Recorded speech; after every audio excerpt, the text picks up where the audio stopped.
I'm Reverend Phil, and I'm your host for Words of the Prophets. Where are our prophets now? Where are those messages God chooses to communicate divine revelation through?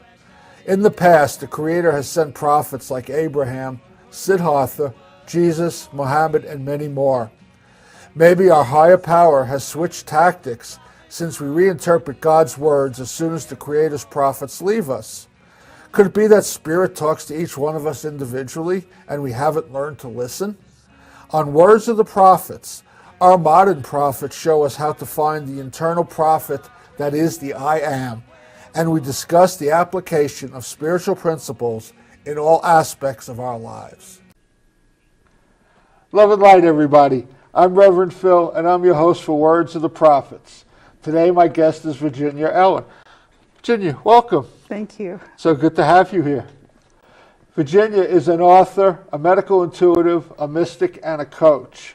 Today's prophetic topic is where all of the ancient wisdom is stored.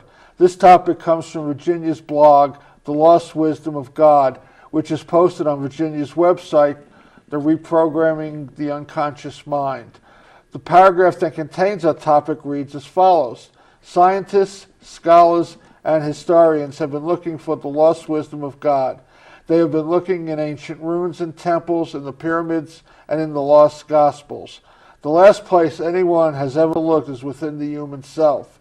Here in the human body is where all of the ancient wisdom is stored for humanity, so that humanity could have this wisdom forever, never to be lost. And I loved this topic the moment I read it because it's just so consistent with what we talk about on this show. We are a social animal that's totally self-contained, and everything we need, God has given each and every one of us individually. And we're going to talk about that. But before we even do that, why don't you kind of like introduce yourself to the audience, the viewers, tell us a little bit about yourself, how you got to a place where you could write something so profound. Well, my name is Virginia Ellen, and I was a spiritual seeker just like many people. And actually, my son, I was only in my 20s, and my son had a brain tumor and died. And through that experience, I kept saying, well, who's God? Why would this happen to a 3-year-old? And the suffering and pain that someone goes through during that experience. So I was asking questions, and as we know, when you ask, you receive. So I began to be led on a path of awakening. First, it was a therapist that I went to who was spiritual, and I was a Catholic. I had never heard of spirituality or metaphysics. So I had no understanding of this vast field of wisdom. And so I began to read books she recommended, and I saw that I really needed help. So that started, and I said, okay, I want to heal, because I could see my dysfunctions through reading these books that, oh, yeah, I'm not like that, and I'm not doing that. And, so I began this process, which led me everywhere. And in 1989, I had a near-death experience. So first, Jesus appeared, and he wasn't someone that I ever talked to or prayed to. Let's just back this up for a second. Could you, for those people who are not familiar with the term, could you a little more detail what a near-death experience actually is? Well, from my experience was I was ill, and I knew I was dying. I had this very strange sensation, and I felt myself leaving the body, and then I felt myself traveling, moving, but not with the body. I didn't see my body, but I had this other experience going on, other reality, we could say. And I was just moving through darkness, and then suddenly there was the light, and there was Jesus. And we'll get into that in a couple of seconds. Mm-hmm. I just wanted to, how long were you in this experience for? Did they declare you clinically dead? No, I wasn't. I was by myself. Okay. And I don't know how long it lasted. It probably wasn't that long, but it seemed like a long time. Okay. So I know that they kind of represent this in movies, that the few that deal with near-death experiences or documentaries, you get to see, like, people, as you get into the light, people are on either side of the path, so to speak, even though there is no path. Is that your same experience? No, I didn't see anyone other than Jesus. Just Jesus. Okay, go ahead. I won't interrupt for at least another 10 seconds. Okay, and so then after, I see him, he starts giving me what I call a life review. It was like a home movie of you from the time you were born. And he would stop it at certain points and say, okay, now here, if you had made a different choice or seen this differently, this would have been the outcome. So I was shown basically errors, I guess, in judgment, in choices, and I realized that I had really only lived what I was told. I was very obedient to Catholicism, my parents, my husband, whoever the authority figure might be, my teacher, and I always did what I was supposed to do, rather than what my soul wanted me to do. So this life review, when you were shown crossroads, so to speak. Yes. Where if you made this choice, you would have gone this way, but you made this choice, you went that way. Did you actually get to see this choice played out, the one that you didn't make? So this was like watching, was It's a Wonderful Life with Jimmy Stewart? That you missed. Yes. Wow. Okay. Yeah. So at some point, I remember saying, oh, I understand. Can I go back now and do it over? Because I thought, that I would just be able to just do it over just like that and not be affected by anything ever again. And he said, yes, but you must agree to change every concept of your life. And I didn't ask him what that really meant or how long it might take. I just said yes. I was really excited to come back and be a person that would know what to choose, in other words, and how to guide my life in a direction that would be harmonious and joyful. So I came right back, and I felt fine. I wasn't... So your illness, your ailment just went away? Yes. And it's never returned? No. How beautiful. So was that the one and only time Jesus appeared to you? No, he's appeared to me since then. And actually, after that time, then every morning I would meditate after my son went to school. And he would come and he would start teaching me things I needed to change and know in order to make this big shift. So I became the student.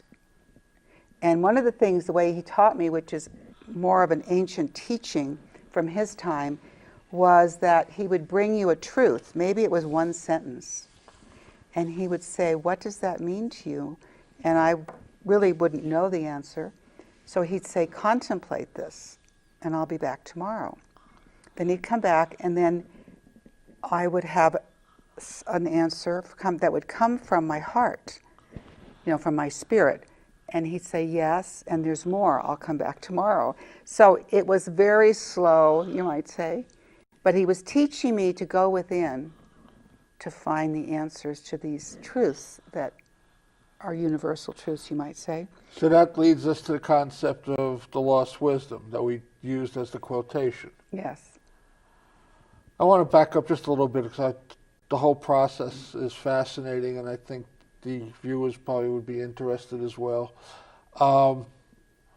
Did you have a meditative practice prior to your near-death experience, or was that something that was suggested as part of the coming back condition, so to speak? No, I didn't. He didn't tell me anything that I needed to do other than these certain kinds of practices he brought me. But I did do yoga, and that was most of my practice. I wasn't a meditator.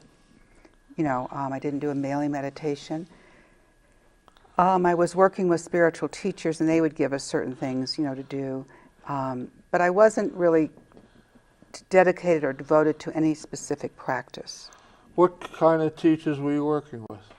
Well, I was living in Washington State at the time, and that was the time of the channeling. So Ramtha, Zarathustra, they were all people that were channeling up in the Pacific Northwest. Okay.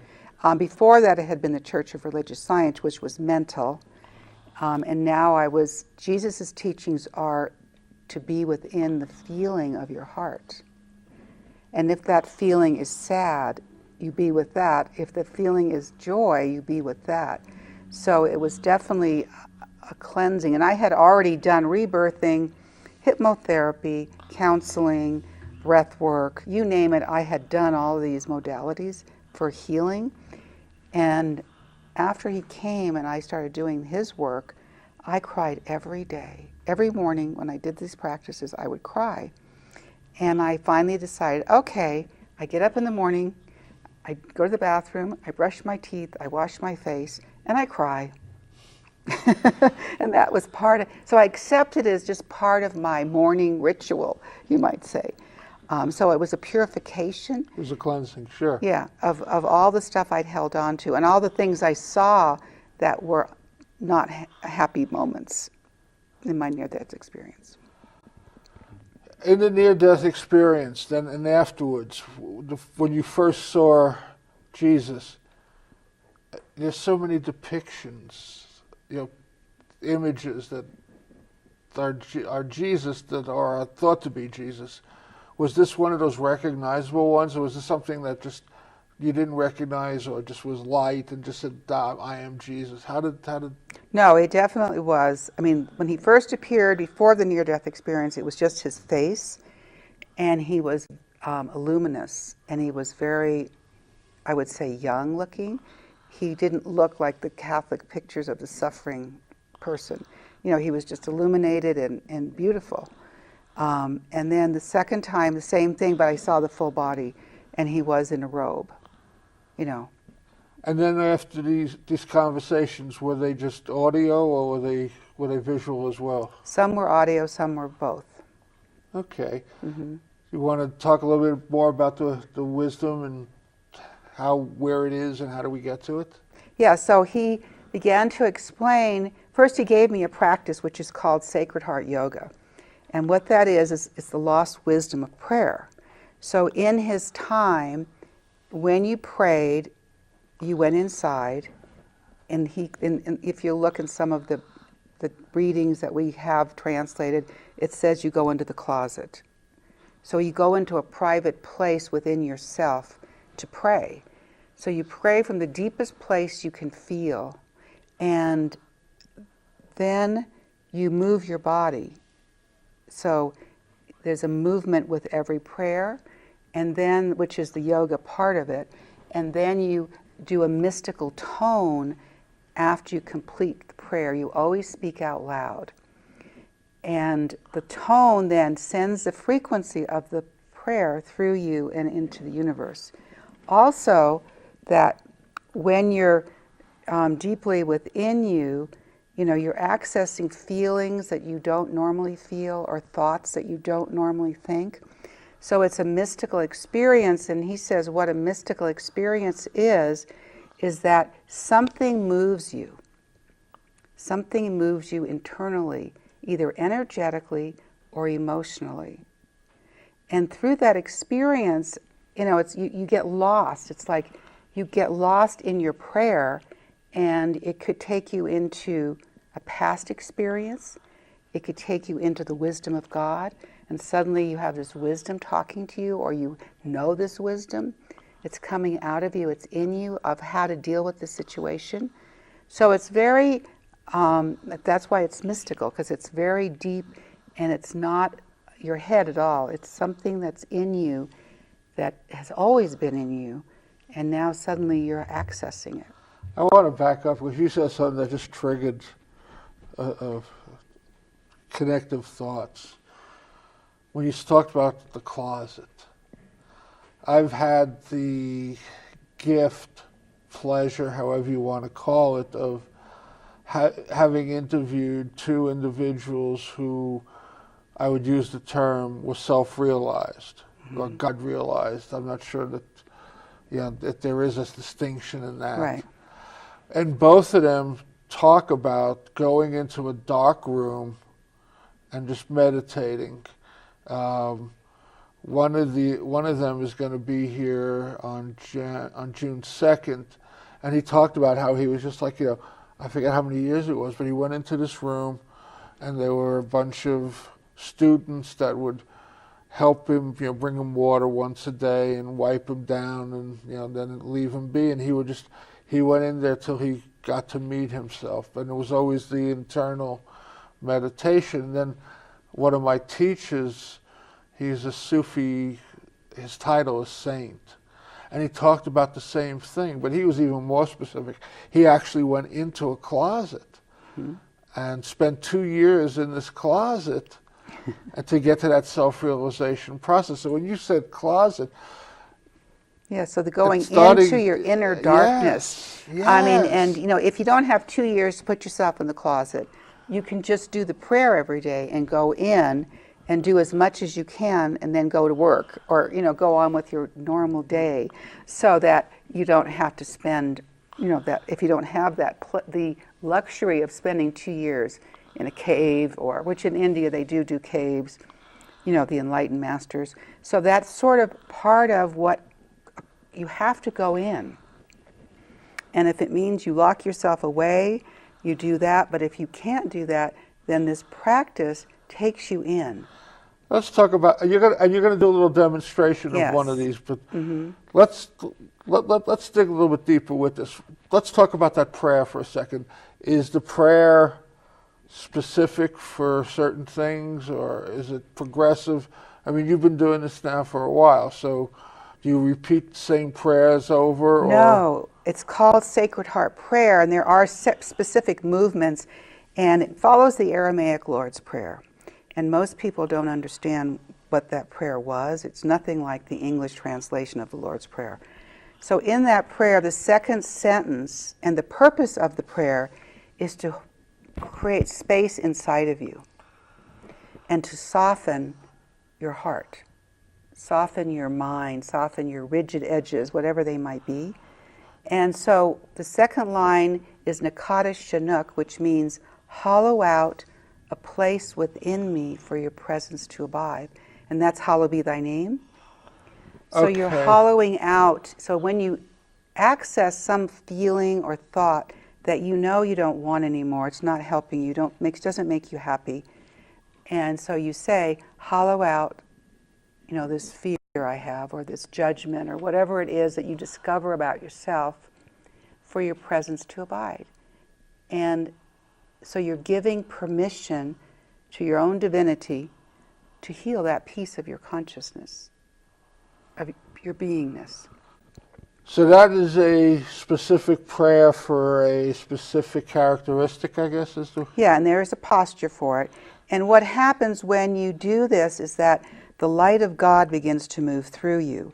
And so it moves you into these asanas, which are postures, yoga postures. Yeah. Spontaneously, it breathes every yoga breath spontaneously. So when you're transforming something, you will do the Kapalabhati breath. Your body the spirit in you, the intelligence, knows what to do to help you get through this issue. So we get out of the way and let our body just do its thing. Yeah. So what I'm hearing you saying, because you're using, Vedic terms to describe some of these postures and breathing, that basically this is a very similar method between Christianity, or what Jesus taught, and the old ancient Vedic teachings. They're basically one and the same. Yeah, they're very, there's definitely an intertwining there. Yeah, the postures might be a little bit different. The emphasis on a prayer might be a little bit different, but it's touching the same characteristics. Your body movement, the energy flow through your body, and so I find that fascinating. Do you ever get to ask questions? Yes. Did you ever ask any of these questions, or? Well, I already did yoga, and but it was not the same at all as the yoga, because, and I am a Hatha yoga teacher, Kabbalah teacher. You focus on the posture and the alignment. There's no, if people can't do this and they're in a wheelchair, they just have to put their hand on their leg. If they can't do the posture. Okay. And when you're on the right side of your body, you're praying to the divine male, which we call beloved Father or Divine Father, but you could call it anything you want. The female is the Divine Mother. And then, so those are the two channels that are in the katusas that go up. And as you pray, then the energy starts moving. And you're in devotion. So the practice starts with devotion to this indwelling consciousness and energy. And whatever you love will multiply.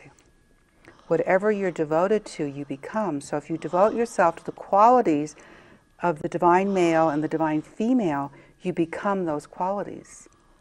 And so the energy moves, and as it moves through a chakra, it clears the chakra. And then the main channel is the God of our being, and then that comes up the center of the body, and that's the ketosis. So healing is happening, and it's activating all your sacred energy. Okay, again, I keep using this back up for a second. So many things coming to me. You talk about what the Kabbalah teaches. Was this something you studied independently, or was this something that you were taught in these sessions? No, I never studied Kabbalah.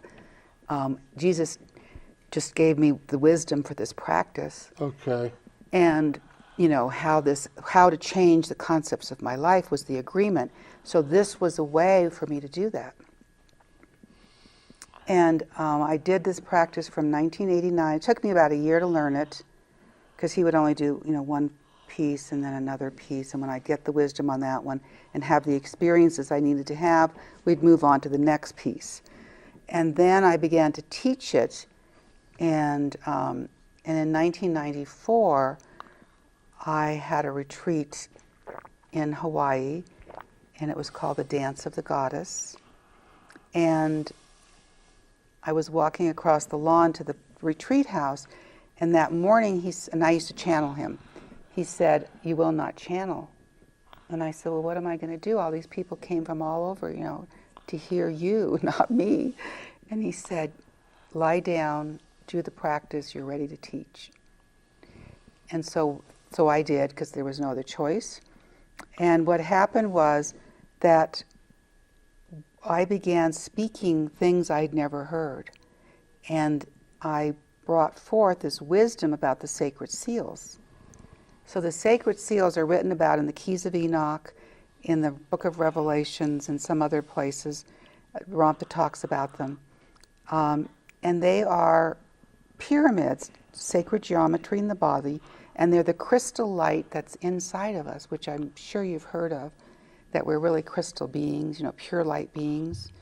And so when you are in your normal human consciousness, you're looking outside of you for everything. Mm-hmm. We're looking at this, we're looking at that, and we want everything to like us. And, we have this relationship with the outer world that we were trained to have. And so what happens is all of these seals then are going down, and the energy is leaving your body. So when you pray to the indwelling God, they flip up. Okay. And then they start rising to the heart and to the top of the head, and then these flip down, which creates the Star of David in your heart. So there's all these symbols then that you begin to experience that are in the body, and part of the practice is when we go into our heart, we have a tabernacle in our heart. And I was raised Catholic, so I knew what that was. And in the tabernacle is the Holy Grail. It's in every human body, every human heart center. And you drink of it, anything that you need, and you feel all this energy coming out of this heart center, this chalice. So there's just all these very mystical, each part of the practice leads you along this path. So if you start being scared or upset, or you don't have the answers to your problem, you'll end up with the answers. You'll end up feeling peace and joy. So you go through this whole transformation, because the Aramaic Lord's Prayer is a prayer of transformation and creation. So you transform the old and you start creating the new. And you're doing it one chakra at a time. Well, it's one, yes, we always start from the lower and we go up. But, okay, I guess I'm not asking the right question. Are we focusing in on, let's say, the root chakra, then we got it, then we'll move to the stomach chakra, and then we got it, then we'll move. Well, we don't really focus. We focus on the prayer, and like the devotional part okay. is creating this movement and we do the first and second in that one, then we move up. So each of the phases or series in the practice is addressing a different part of our energy body and our chakras. Okay, I'm not asking the right question. I'm not asking it the right way. Do I do all 7 in one sitting, or do I have to first master 1 and 2, and then I give? Oh, okay. Then I go to 3, and then I go to 4. That's what I'm. No, you can do it all together, and once you learn it, you can break it up and do what you feel you need in that moment. Even if you're not lying on the mat, you can do what you need in the moment. So you said lying on the mat. So then this is not your traditional sitting, kneeling, praying postures. You lie down, and most of the practice is done on your back. Your eyes are closed. Okay. Because you're focusing inside rather than on the body or the outer. Yeah. Looking at how I'm aligned in the mirror and all that. It's totally an inner experience. Okay. And it takes a lot of practice to get there, but you're supposed to speak your prayers not from your head, but from your heart. So I'm talking to you from a little bit of both, but if I let go of my consciousness and I go into my heart, it's just all feeling, and and your voice changes, and your whole chemistry changes. And so you want to feel the words you speak, because he says when you have love in the word, it becomes the living word of God, and then that word manifests. So that's how you want to do your practice. Okay, so many questions. I don't know which one to ask first. You're laying down and you're working your way into this state of love. Can you kind of describe how that feels? I mean, we're leaving our head and we're starting to just, what do we feel? The heart beating? Do we feel the heart opening? Well, you feel what's in there. So, for instance, if I'm having an issue in my life, I talk to the divine about it. So in other words, the divine becomes your counselor, your chiropractor, your healer, your everything. And so you say to the Father, beloved Father, I love you, and I'm really scared right now. I don't know what I'm doing. I don't know how to do this. Help me. I'm confused. I'm hurt. I'm angry. Whatever you are, you tell him about what happened at the office last night and how your boss did this. And you're talking. You have this counselor. You tell it everything that you never tell anyone. And that's for your own cleansing, because it already knows. And then all of a sudden, after you do all this, it's like it's already transforming. You feel lighter, and then a lot of times you'll get answers to the problem. Like it starts giving you another way to see this, approach this, deal with this. So yeah, I mean, it's just, the Aramaic language is so different than the English. And then after you surrender, which we talked about, hollow out a place within me, then you go to your heart and you say, Te Te Mokatai, which is the queendom. He didn't say kingdom, he said queendom, by the way. And the queendom is new vision, new ideas, new way, new life. So she then brings you, coming from inside of you, how to deal with this in a completely different way than your mental mind doesn't see the answer. Would this be interpreted as, I guess, in a lot of New Age practices, the higher self? Yes, or the intuition, either. Yes, okay. Mm-hmm. And you're talking about the feminine. Are we talking now that there is a designated distinction between the masculine and the feminine within us? And you'll feel the difference in the energy. And are they like certain chakras feminine, certain chakras masculine, or just a transition of them? Each one has both. Okay. And each one has a function. And so you want to bring them together. So in other words, these keys that I talked about when we were having our discussion, there's keys to these sacred seals, and you use those words, and keys are words, and they turn on the energy. So if we say, I choose life, which is something we chose when we came in. I choose to live, I choose to be alive, I choose life, I choose to live, I choose to be alive. And you said you speak these out loud. Yeah. So it's the vibration of the words that resonate through us. Yeah, and then you have to then have the male say, I can. So I choose is the energy of creation. I can is passion. The male always impregnates the idea, the choice, with passion so that I can live. I can, so if I'm choosing to succeed, I can succeed, and that means maybe you in interviewing me, this is your show, you can find the guests you like. So we're talking now basically, again, going a lot of Eastern symbology, the yin and the yang.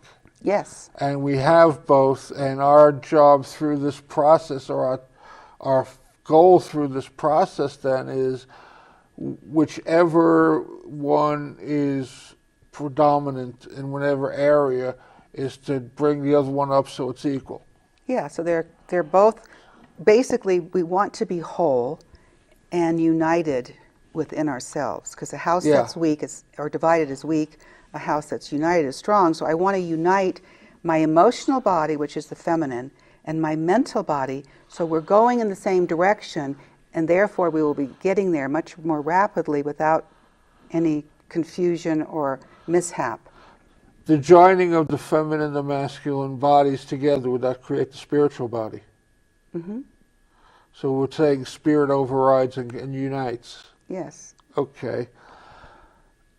Do you want to do a demonstration? Okay, well, I can do a demonstration of the practice, which is the last phase of the practice, is called Holy Communion.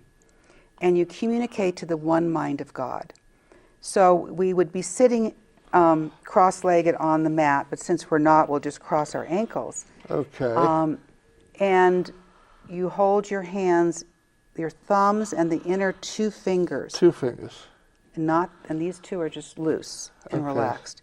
And you place them down. Now what this does is it begins to move the Kundalini. So just close your eyes and notice your spine. It's a basic mudra. Mm-hmm. Yeah. So notice your spine.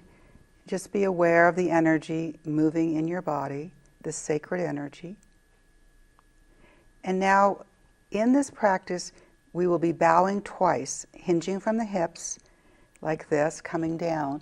The first one is to bow to the humanity. And so if you're having, you have, say, we all have judgment, so we could use that. Or you have a fear that you're dealing with, or a confusion, you bow down to it. So in Aramaic, worship is to bow down. So I am worshiping my humanity. I am going to be kind to it, compassionate and loving. And in that way, it will rise up. All it wants is love. It's all we all want. And so this part of me that I may judge or not like, and so I got a little lost coming here. So I'm going to use that. So I'll do a demonstration so everybody can hear me and see how I am going to talk to this part of me. So I sit up straight and tall and I bow down. So I bow down to my confusion, to my fear that I won't find my way. I love you. And you did a really good job because you stopped and you made the phone call. You asked for help, and you created someone to bring you right to the door. So you did a really good job, and I love you. You didn't stay in fear.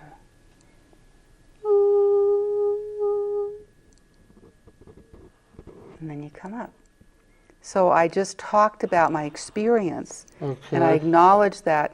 First I called you, and then when I got here, there was some security guys, and I asked him, and he walked me right to the door. Okay.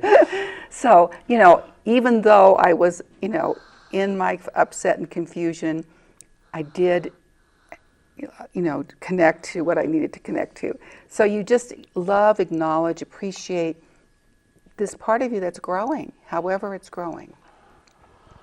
So what you just did is not meant to be just like a once a day practice. You do it whenever you cut in touch with something that you feel is out of balance within you. Right. Yeah. So you just love it. In other words, you Okay. bow down to it and worship it. And what happens is you'll feel the energy rising to your heart. As soon as you come up, it rises up because it now has been appreciated, loved, whatever you've said that creates movement. You have become the living God. You have become the Christ to this part of you that needs the help, that needs to have an encouraging word. Let me turn that around for a second and see how it sounds. I don't need to create movement. Movement's my natural state of being. I need to get rid of the blocks to that movement. You could say that. Okay, so that cleansing, what you just did, just for whatever reason, let's say you had internalized the anxiety in your second chakra, and then you just did what you just did, and then that clears that blockage and allows everything now to flow to the heart. Yes. Yeah, so we'll just do that together. The second one, we bow down to our divinity, and we say whatever we want to that. You can call it God, you can call it Spirit, you can call it anything you want. And then I'm going to lead you in a little guided meditation, moving some energy. And so that would be the final part of this practice. So we do this, the two bowings, and then we go into the basic practice. And then this can be done as many times as necessary during the day. Yes. It's not just once a day or 5 times a day or whatever. Mm-hmm. We get to choose. Each day could be different. Right. Okay. So what do I need to do now? So we're just going to put our hands here, and we're going to Om for a few times just to clear our body. And I Om at a higher pitched tone than normal, but you can Om at any pitch that feels comfortable to you. Can I just write on yours? Sure. Okay. So just take a nice deep breath.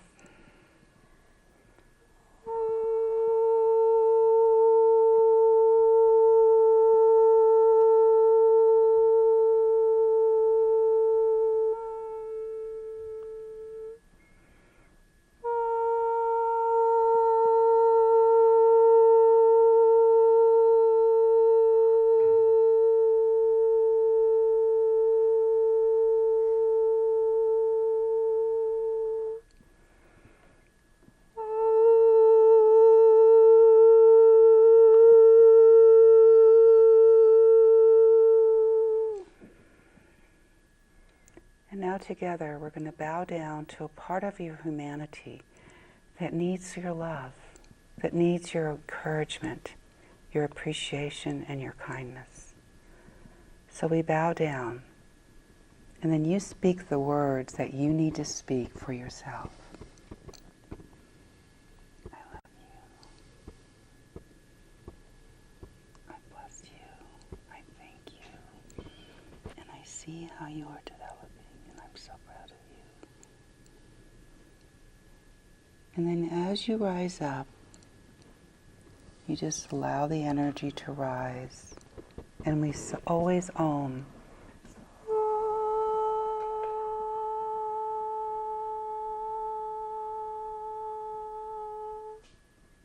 And now you bow down to your own spirit or divinity, and you speak to it in devotion and gratitude.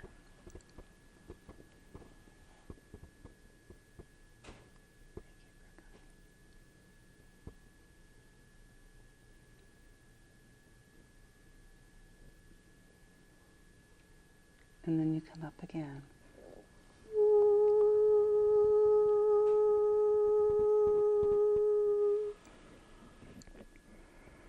Now you're sitting up, and I'm going to have you take your attention and your awareness down to the left side of your spine.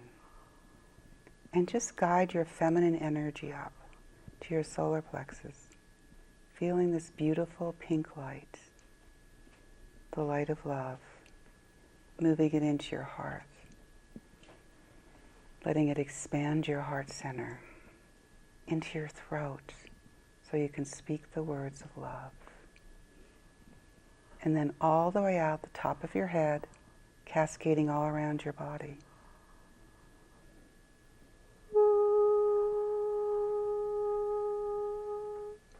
Then you bring your attention to the right side of your spine and you guide the male energy up. You guide it into your solar plexus and you feel how different it is, how strong, your courage, your strength. You breathe that courage into your heart, that you will have the courage to live the truth. And into your throat, the courage to speak the truth. And all the way out the top of your head, cascading all around you.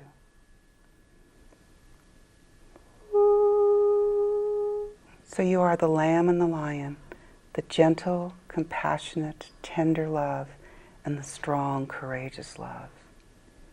And we sway between these two places, for we are all that God is. And so we enter the kingdom of light. So go to the crown chakra and say these words. I enter the kingdom of light, where all is known and all awaits. And I ask you, what do I need to know?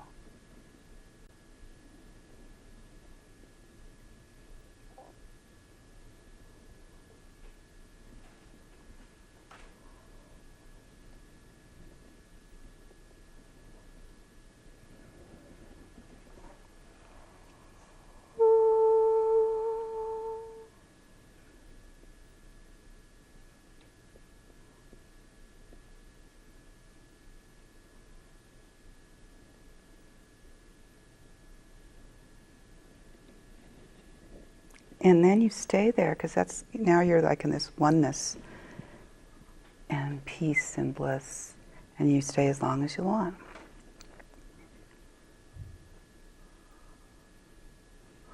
I stay as long as we want. We won't have the rest of the show. Well, I know, but I mean, if you did this on your own, you would stay, you know. I'd be there forever. That was beautiful. Thank you. That was really nice. So each phase of the yoga is like this. It's very mystical, and it's all energy and moving in different ways throughout you, in your body. And so this seems like a totally self-contained practice, but there's more to it than this. Mm-hmm. What changes? Well, you change. So as I change, the practice changes with me. It goes deeper and deeper and deeper into your knowingness of who you are, your self-realization, the healing that needs to occur physically, mentally, emotionally, and the activations of the light in you so that you live the light that you are in the truth. And so people that have done the practice will become like, suddenly they can read the Akashic records. They didn't take a class on how to do it, but in them is the knowingness of how to do that. It's part of their spirit that came to add this to our life and to bring that gift to others.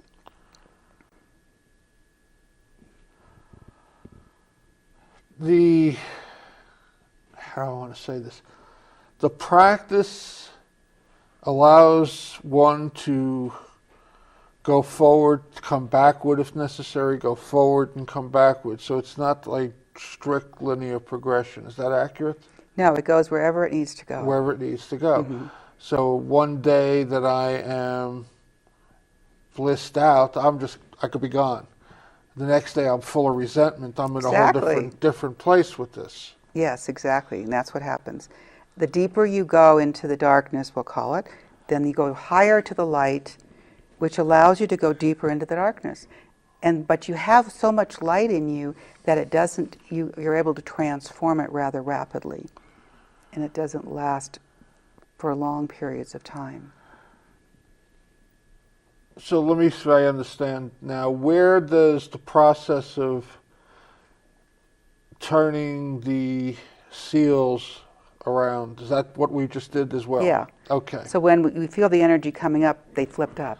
They flipped up, and the energy coming down came down And because that's where you get yeah. so you at the heart is where you get the Star of David. Mm-hmm. The energy coming down comes from the divine. I mean, everything comes from the divine. So I guess the higher realms, like when you meditate, you feel the energy coming down. You know, so we're used to that. We're not necessarily, at least I wasn't, used to the energy coming up. You know, I was used to the energy coming down when I'd be in, you know, spiritual meditation or groups or things like that. I got you. Okay, because that's kind of like the Kabbalist teaching, is you bringing the energy up through the, you know, the ladder of Jacob's Mm-hmm. ladder. Yeah. Yeah. Up the spine Mm-hmm. and everything. Yeah, and that's really the Kundalini. Yeah. Mm-hmm. Yes, I mean, these are, I mean, again, interchangeable terms. Yes. East and West are teaching the same thing. Mm-hmm. So, I want to ask a question. We're going to make some announcements, and we'll come back with another aspect we hadn't even touched on yet. Did Jesus ever indicate, was it just that the difference between Aramaic and Greek, for instance, that this got lost? Why did it get lost? Well, it was a translation that got lost. And, you know, and just like anything else, you know, if you were to share this with your friend, it might be a little different. Then that friend will share it with his friend, and it might be a little different. And then also the human ego says, well, you know, I think it would be better if I did it this way. For instance, Reiki came as a very pure practice, and I'm a Reiki master. And now there's probably 50 different kinds of Reikis. Yes. Because people go, oh no, I think we should do a Reiki of this and a Reiki of that, so I'm creating my Yes. own Reiki. And so that's kind of what happens. You know, when something very pure comes to us, then somehow the humanity gets in there and says, I think it would be better like this. And I'm guilty of that. I'm a second-degree Reiki practitioner, and I kind of adjusted what I was taught to fit what I do, as opposed to, I wasn't looking for Reiki to, the way I was taught by a woman who was a direct student from, I forget the guy's name, she was like third generation. Like there were a couple of people that the originator taught, and she was taught by one of them. And the way it was given to me was kind of, well, here's 6 positions on the front of the body, here's 6 positions on the back of the body, 5 minutes each, it's 60 minutes, and you charge X amount of dollars for a 60-minute session.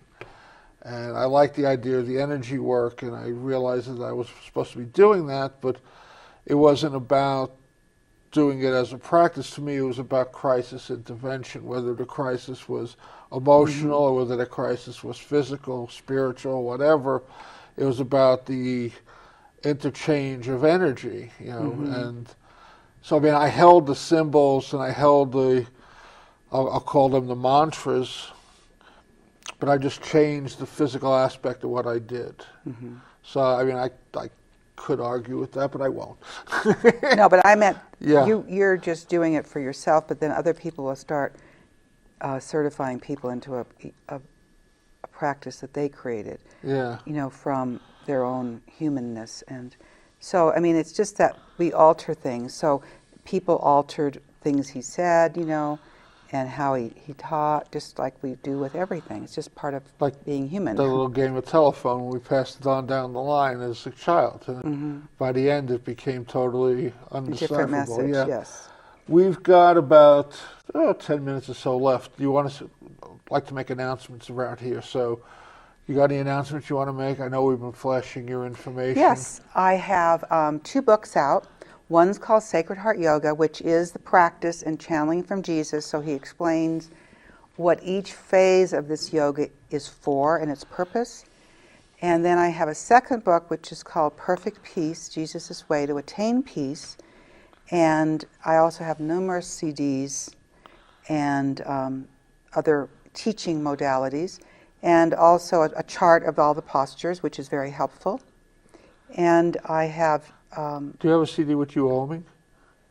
Yeah, I own all of them. It's all part of everything we do. Cause that was wonderful. The mystical toning is part of it. Yeah, that was amazing. That the vibration, it was powerful. Yeah. So I also have a retreat coming up in June in the Tetons, and it's called Bringing Heaven to Earth. And the Ascended Masters they gather there every year for a retreat for 2 weeks. So we are going to be part of that retreat. And I don't know exactly what's going to happen, but I know it's going to be really good. Not a finer place for that to be than the Tetons. Yeah. And then I also have a special for anyone that would like to contact me, either phone or email. If you purchase the book Perfect Peace, you'll get the CD, the Sacred Yoga that Jesus taught, which is 2 CDs for free. Why, thank you. Yeah, just because they were here with you. So come get your pens and paper, and we'll flash it on the screen. It's been flashing on the screen. If you miss it, my information is flashing on the screen. We will get it to them. Wonderful. Good. I'm going to make a couple announcements. I'm going to come back for a couple of last thoughts. I want to thank you all for being a part of this. You know what I say here every week if you've been watching me. Public access. You're the public. Get involved. Want to hear from you. Want to hear about your comments. Want to hear about your questions. Want to hear maybe you know topic you'd like me to do. Maybe there's a topic you'd like to do with me. Contact me. I'd love to be in communications with you. Also, just so you know, I kind of touched on it here, I am a counselor, and one of the things I do utilize is, I call it energy healing. I don't even call it Reiki anymore because I really realized how far I had drifted from it. My belief is that without a spiritual component, we don't heal. We're not going to solve our problems with the same instrument that creates them, which is our best thinking. So if you have a problem with life that you have a hard time getting past, through, or around, maybe you want to reach out and talk to me and we can get together. My work is on a donation basis only, so money is never an issue. So if that sounds like something that might be able to help you, please reach out. Next week, we are going to be doing a rerun of a show that is more than worth watching. We did a show 2 years ago around Memorial Day with Shiva Rudra Bali Yogi. We'll call him Babaji for now because that's just easier. He came to town, and he had some of his students, and he did a meditation teaching here on the air. He comes back every Memorial Day for at least this is the 3rd year in a row, and we were not able to coordinate schedules to get him into the studio. So next week we're going to run the show we ran originally with him. Definitely worth watching. Also know that on June 2nd, which is a Saturday, 7 p.m. at the Unitarian Church, he will be there. It's free. They'll take donations if you want to make them, but he's going to teach meditation. I believe he'll do some blessings, and he'll also answer questions. So really, you don't get a chance very often to sit with a self-realized individual. So put that on your calendar, June 2nd, 7 p.m. at Unitarian. And I think I've talked enough. That's the messages for now. We've got about 5 minutes left. One part we never even touched on, which was, besides Jesus, you have Mary Magdalene as a teacher. You want to just talk about that? When did that happen in the process, and what does that look like? Okay, well, I activated my sacred seals in 1994 when Jesus told me that I was ready to teach, and all this information started coming from me. It was a 7-day retreat in Hawaii on the Big Island in the rainforest right by Pele, and she helped us, I know. And so we all had this great experience of activation, and then the Divine Feminine and Mary Magdalene started coming, and she said, well, now you have all this new energy in your body. It's like a new computer, but you don't know how to work it. So I'm going to teach you how to use this energy. So she then brought the keys to the sacred seals and the wisdom on that.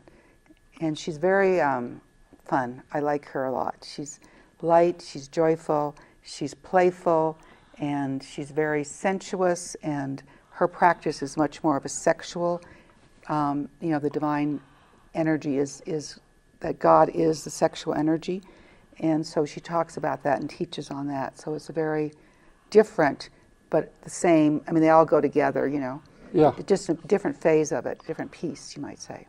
Does she ever comment about what her thoughts are on how the church has treated her over the millennia? No, and I've actually never asked. But that would be a good question, yeah. Yeah, it would be interesting to hear what she says. But she was in the Egyptian mystery schools and Magdalene is a title rather than a name, and it means high priestess. Wasn't Jesus also in those schools? Yes, and that's actually where they met. Okay, yeah, I mean the pyramids and everything, yeah. And this is the yoga comes from that time. These teachings are the Egyptian teachings. Okay. Because, I mean, traditional Eastern yoga goes way back beyond that. Yeah. But this is the adaptation of those teachings into to the Western. Yes. So I guess they must have seen, putting words in their mouth, that the Western religion was losing it. We needed to redirect it. Yes. He said that this was brought for people that wanted to accelerate their spiritual practice rapidly. Okay. So do they both come to you simultaneously? Do they come sequentially? Do you know who's coming at any given moment? No, I actually don't know who's coming, but they do come at different times. It depends on either what I'm going through or what I'm to bring to the people that are gathering. And sometimes they'll both teach, but maybe, you know, not together, but at different times. Okay. In the same event, you might say. So it's a, for lack of a better term, a coordinated effort. Yes. And it's based around you and your needs. And if there's something you need to deal with, you'll get the answers you need that you haven't tapped into. And then if you're free and clear, they'll take you up to wherever the next step is, so to speak. Yes. Absolutely wonderful. Thank you. We have about 2 minutes left. You got a quick parting thought? Oh dear. Oh dear, Well, that's a great thought. Well, I'm just excited about the evolution of humanity and these times. And I know that, and yesterday, of course, was a huge day. And it was all about letting go, and that the new energy is already here, and all we have to do is let go. Let go. And walk right into it. Get rid of those blockages. Yes. Yes, we are our own blockages. Nobody blocks us. Yeah, so we're, you know, as a human race, we are evolving very rapidly now. Nothing can stop us. I believe that, definitely. Virginia, thank you so much for spending this hour with us. I hope the audience, the viewers, loved it as much as I did. Well, thank Pleasure you very having much. you here. It was wonderful to be here. Thank you. Thank you. I want to thank you all for tuning in. Again, I probably get redundant, but that's okay. It's my show. I can get a little redundant. Everything we need, we have. There's nothing outside of us that could impede us, that could advance us. It's all about what's inside. Don't look outside of you to solve your problems. Look what's inside of you, and that's where you find the answers. Whether they're mental, emotional, physical, there's always the answers there. So until next week, just try to tap into that divinity that you are and walk in love and light. Blessings to you all. I'm Reverend Phil, and I've been your host for Words of the Prophets. Thank you for tuning in. Please join me again next week, same time, same channel, for more Words of the Prophets.